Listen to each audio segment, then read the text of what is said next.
If Boston were able to beat the Golden State Warriors, I believe this will be the best, the toughest playoff run in NBA history.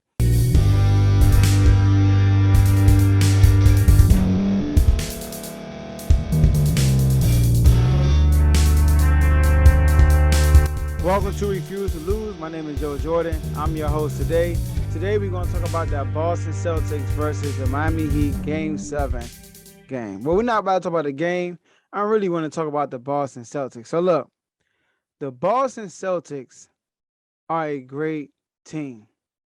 They are a great team, man.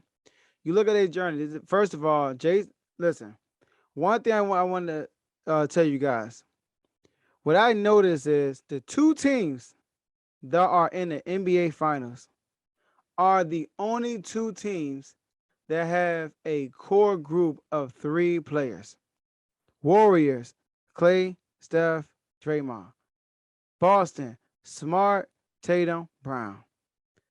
Remind y'all, Smart, Tatum, and Brown, this is their third Eastern Conference Finals. They were due for NBA Finals, and they prevailed this time. The Boston Celtics, so far in the playoffs, out of any team in the playoffs, they had the hardest road to the playoffs.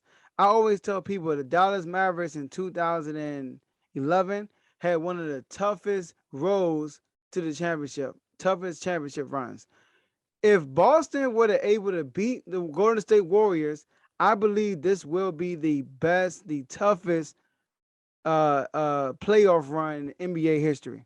You gotta think about it. They beat the Brooklyn Nets, who were favored to win the East in the first round. Not just beat them, they swept them. Then they turn around and play quote unquote the best player in the world, Giannis Antetokounmpo, and beat them in 7. Turn around, beat the number 1 seed Miami Heat, and then they beat the Warriors. Dynasty, Steph, Clay, Draymond, Jordan Poole, Andrew Wiggins.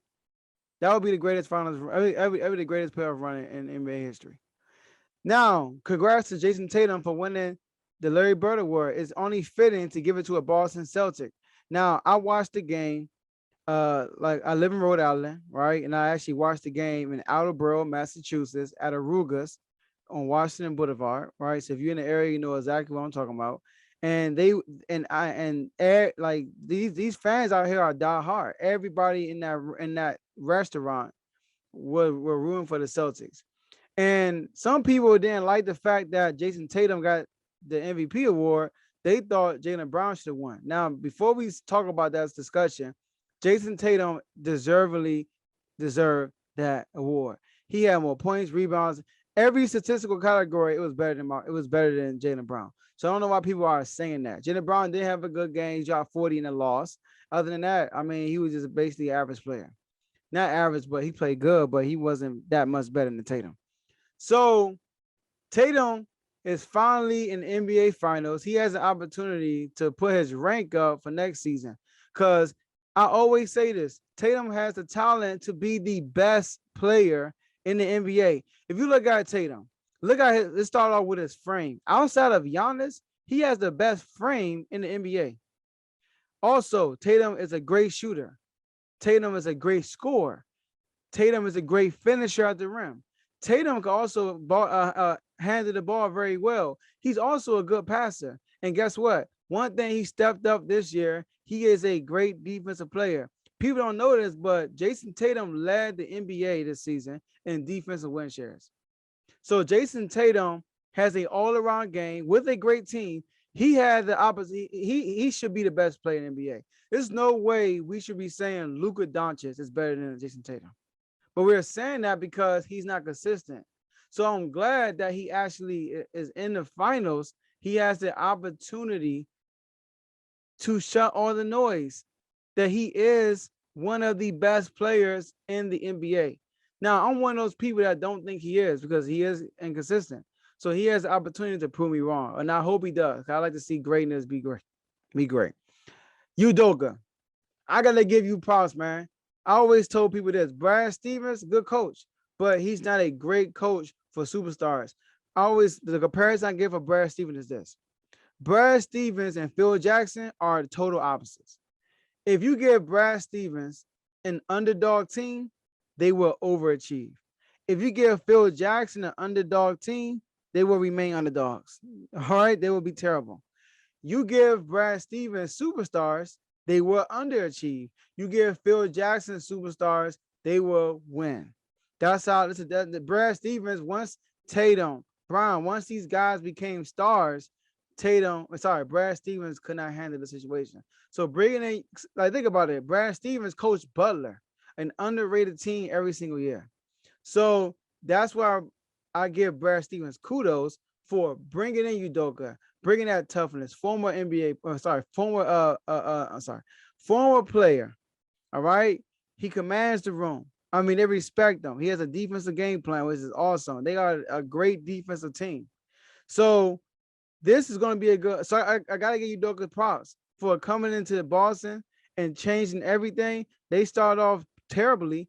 I mean, before the season started, I had Boston making the playoffs, but I had them making the playoffs through the play-in. I had them finish as a ninth seed and actually making it in the playoffs through the play-in. But not only that, they became the number 2 seed. And what I like about Boston is this: while Budenholzer and the Milwaukee Bucks rested their players, tanked so they could avoid Brooklyn, Boston actually played their starters so they can be the number 2 seed, which came in handy in the playoffs. And guess what? When they played Giannis and the Milwaukee Bucks, they had Game 7 in Boston. And I remember when the Celtics won that last game in the locker room, Jaylen Brown said, I don't care who we go against in the first round. I trust us more than over anybody else. And they end up having the Nets in the first round and swept them. So I got to give Boston a lot of props. I actually picked every series I picked against Boston, and they have proved me wrong over and over and over again. I got to give them huge props. They are a great team. They are. They have a great offense, great defense, great coach. They got a superstar, Jason Tatum. They got a great player in Jaylen Brown. They got a defensive player of the year in Marcus Smart. They got great role players like Grant Williams, Al Horford. Derek White played his tail off in the series. He really did. Because he was not shooting great from the three-point line. But these last 2 games against Miami, he's been great. He's been awesome. So this is going to be a tough NBA Finals for both teams. It's going to be a very entertaining one, and I'm looking forward to seeing it. So once again, congrats to the Boston Celtics for making it to the NBA Finals for the first time since 2008. And that's all I have for you guys today, and I'll see y'all next episode. Hey, thank you for staying to the end. So before we end this video, we have a competition coming out. It's called 5 Jersey Giveaway. So basically, we're trying to get to 1,000 subscribers, all right? And we need your help to get to 1,000 subscribers. And we're trying to get that milestone done by June 21st, 2022, which is my birthday. So the goal is to get to 1,000 subscribers. And then what I want you guys to do on the comment section of the video, type in hashtag giveaway. And then when you type in hashtag giveaway, you enter the competition. And then when we hit our goal of 1,000 subscribers, I will be sending 5 jerseys to 5 people on June 21st, 2022, a jersey of your choice. So help us get to 1,000. Share this video with somebody, get them to subscribe.